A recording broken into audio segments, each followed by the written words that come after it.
As fate would have it, the next Tales from the Pizzaplex book has been leaked. As often happens, I stumbled across spoilers completely unintentionally, but since I had already been spoiled, I had to look further into them, just because of how interesting they were. Allow me to start this video by saying that the video will of course be containing spoilers for the book, so if you don't want spoilers, then obviously don't watch the video. I'll only be going over spoilers for the third and final story in the book, as well as the epilogue. So to those of you who want no spoilers, I assume you're either gone, or were never here.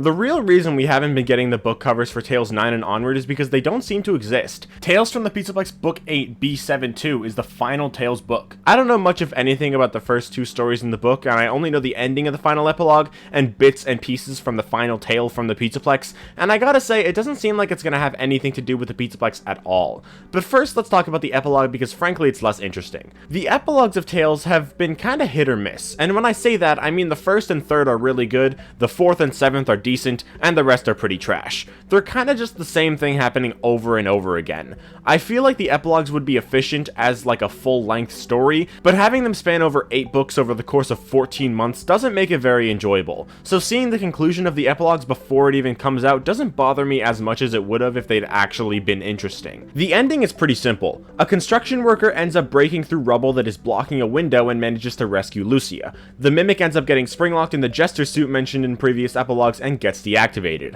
I feel like this is the type of thing to make more people think that the Tales books aren't in the games, but as I talked about in a video from like a week or two ago, they almost definitely are, and this epilogue doesn't really prove that they aren't for a couple reasons. Whether Burntrap is the Mimic or not, a part of the Mimic virus is definitely Glitchtrap, a piece of the Mimic that learned about Afton through the Help Wanted VR game and began to mimic him. The problem is that that is a different piece of the Mimic. The Mimic in the epilogues of Tales and even Ruin is not mimicking Afton at all, because this version of the Mimic was never exposed to Afton's crimes. If we are to assume that Burntrap is the Mimic, then he likely would have received help from Vanny and gotten the Glitchtrap virus inserted into him. Before Vanessa became the guard at the Pizzaplex, and after Princess Quest destroyed the Glitchtrap virus, the Mimic Endoskeleton wasn't mimicking William. It's not hard to believe that Vanessa just got him out of the suit, turned him into Burntrap, then reactivated him. The Mimic being deactivated at the time would also explain how she doesn't get her limbs and head ripped off in the process. And if we're to say that the Mimic isn't Burntrap, then the same thing probably happened, just without the Springtrap suit and the dead body part.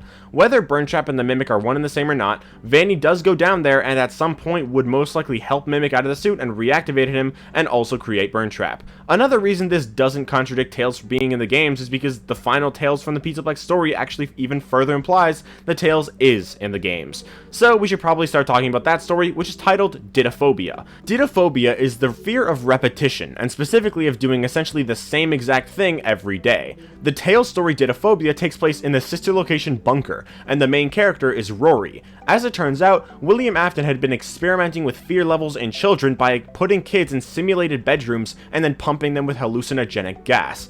It's easy to tell that this is what the FNAF 4 bedroom and Plushtrap hallway were. Mechanical mannequins would appear as nightmarish monsters to anyone with the hallucinogenic gas in them. William had kidnapped many children and experimented on all of them with this hallucinogenic gas, measuring their fear levels, and all of them had died, all except one, a boy named Rory, the protagonist of the story. Rory had been kidnapped by Afton the day after his 7th birthday. That was 10 years ago, and Rory, now 17 years old, had managed to escape from the FNAF 4 bedroom. When he does, he finds the rental facility with the Funtime animatronics in it, but a tape recording from William Afton convinces him that he wasn't valued in his old household, and because Rory no longer had any life in the outside world, he decides to stay in his simulated nightmarish bedroom, feeding on nothing but wafers and being tortured by the nightmares of Freddy's. Now, there's quite a lot to talk about with the story. First of all, when Rory escapes his observation room, the Funtime animatronics are still in Circus Baby's entertainment and rental, meaning Sister Location hasn't happened yet. In Sister Location's private room, the code to open the cameras to the observation rooms, the basis of Didophobia,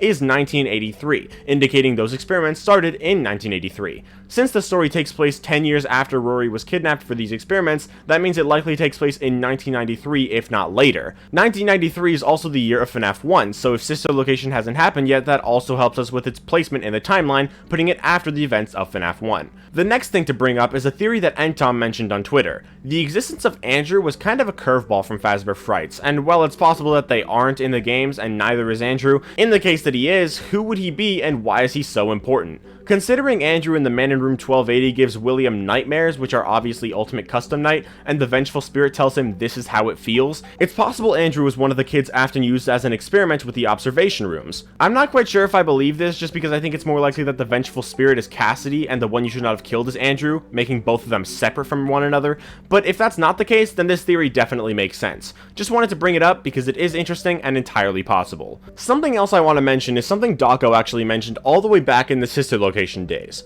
On one of the cameras in the private room, which connects to the FNAF 4 bedroom according to the breaker room map by the way, there are gas canisters. Gas canisters in the area connected to the FNAF 4 bedroom, which in Didophobia has a hallucinogenic gas. I think the connection here is pretty clear. Dawko not only mentioned the gas canisters, but also said that it might be gas for hallucinations for the FNAF 4 nightmares. Dude literally predicted this story 7 years before it came out. What a legend. Next, what I wanted to talk about is whether or not the regular gameplay of FNAF 4 has changed from what I originally thought through this story. I made a theory a while ago about solving basically everything in FNAF 4, and looking back, the only thing I think I was wrong about, though to be fair I haven't rewatched the video and I'm just basing this off of memory, was the nightmares being plushies with illusion discs. It's now been revealed that the nightmares are instead mannequins with hallucinogens in the ones having the experience. It's possible that what people see depends on their own experiences, so not everyone would see them as nightmare iterations of the Freddy gang. I could be wrong about that though. I don't know. What I want to focus on though is how Michael fits into all of this. He's 100% the player of FNAF 4. While other people definitely experience the nightmares,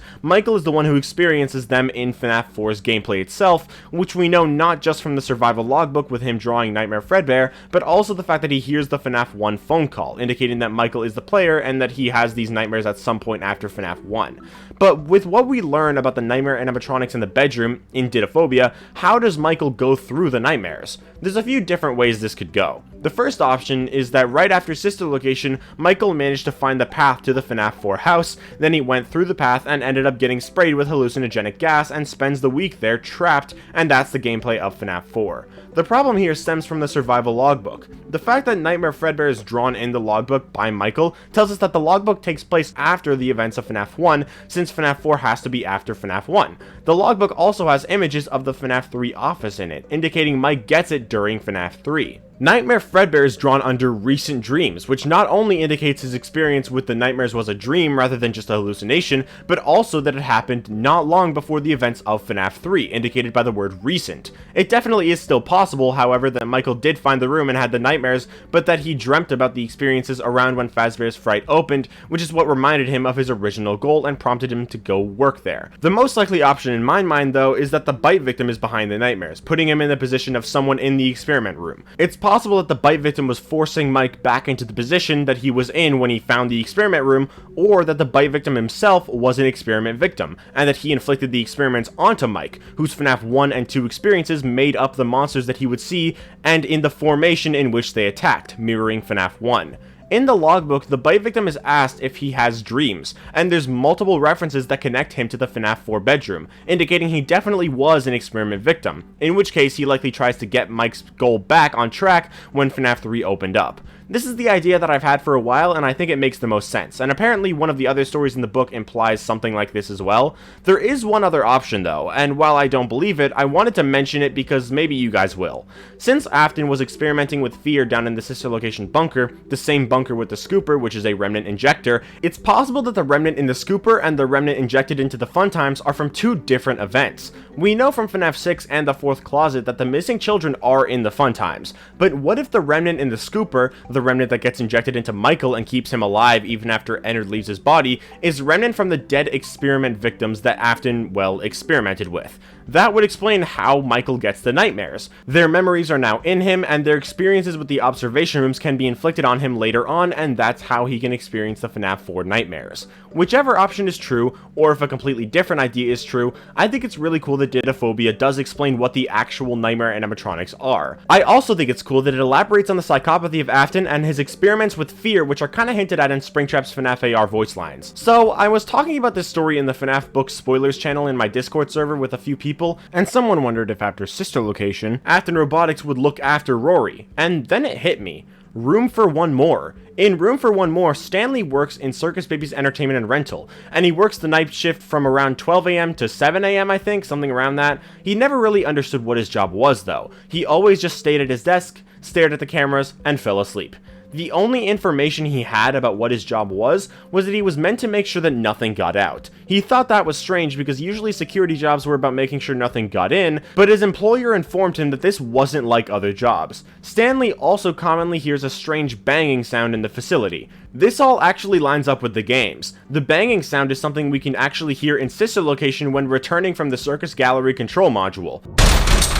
The reason Stanley has to make sure nothing gets out is because this takes place after Sister Location and Ennard with all the fun times has escaped the bunker. Stanley is here to make sure nothing else gets out. The question is just, what does that refer to? Does it refer to the mini arenas and the biddy babs and stuff, or something else? What if Stanley's job was actually to make sure that Rory didn't get out? That would make so much sense, and it would be the final piece necessary to bring everything together. It's also possible that Help Wanted 2 will show some of this stuff. It's entirely possible that we will find these observation rooms and learn more about what really happened in them. It's also possible that Sister Location is the main part of the game, and that after we finish the game, Sister Location becomes the main hub world, or that Sister Location just is the main hub world in general, where we can move throughout the factory and different minigames are in different areas. I don't know, just wanted to mention that. Hey guys, I've been in editing here. Just wanted to say that I have a video coming out probably tomorrow about Help Wanted 2, so I'll expand, not really expand, but talks about this sort of idea in that video, so you can expect that. Enjoy the rest of the video. Another thing I wanted to mention was the simple fact that this is a Tales from the Pizzaplex story, yet it has nothing to do with the Pizzaplex. This is probably a stretch whether the theory is true or not, but it's possible that this story appearing in Tales is meant to further allude to FNAF 6 being Fredbear's, and under Fredbear's is Sister Location, meaning that Sister Location is under the Pizzaplex. Again, while I believe that to be the case, this probably isn't meant to imply it, but I thought it was worth mentioning. This video turned out to be longer than expected and longer than these Tales leaked videos usually are, and it actually took a few days to write for some reason, which is why I was a bit late to make a video on it, though that's also due to me just being a bit busy in real life and just not having time to record. Either way though, I wanted to end this video with a sort of crackpot theory, which should immediately signify that I do not believe this. I just wanted to mention it for fun. It is absolutely insane and kinda makes no sense, but at the same time a couple things kinda add up, but it's almost definitely not true. What if Rory is actually the bite victim? Yeah, I know, absolutely insane and stupid, but if we think about it, a couple things kinda add up. Obviously not enough to save it from being a crackpot theory, but stick with me here. Rory was kidnapped by Afton the day after his 7th birthday, which seems to have been in 1983. In Curse of Dreadbear, there's numerous connections with the bite victim and 1983, and there's a birthday cake in it that has 7 candles indicating the bite victim during the bite of 83 was turning 7.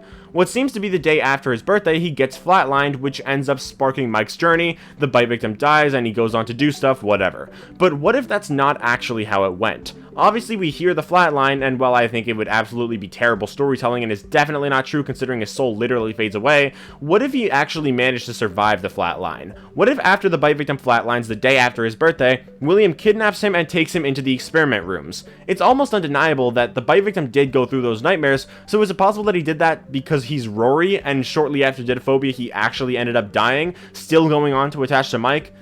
Probably not, but I thought I'd mention it. To be fair, in the FNAF movie, Mike doesn't seem to be related to Afton, or at the very least he doesn't know that he is, so what if Mike and the bite victim actually grew up without their real parents, without William Afton in their lives? Doubt it considering how Midnight Motorist goes, but it's technically possible. Anyway, let me just reiterate that I do not believe this theory. I think it's dumb, it's definitely not true, especially considering nothing in Didophobia refers to the bite of 83 at all, so let's just move on to the end of the video. I think Didophobia is a really interesting story, and while it doesn't change much about my opinions of how the FNAF 4 gameplay happens, it does explain a lot about where those nightmares originated.